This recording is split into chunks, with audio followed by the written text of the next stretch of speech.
So your German is correct, but still sounds like a textbook? Let's fix that in 60 seconds. So here are some German slang words that natives actually use. Number 1, krass. This means crazy or intense. Das ist krass.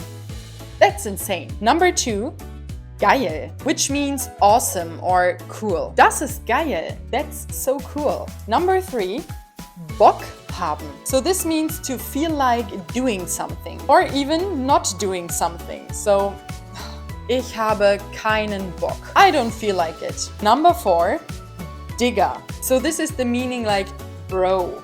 Was geht, digga? What's up, bro? And number 5, läuft bei dir. So things are going well for you. Neue Wohnung? Läuft bei dir. Nice, you have a new apartment. You're doing well. But important, use these with friends and not in formal situations. So save this to sound more natural and not robotic. And follow Globio.germany for German that actually makes sense.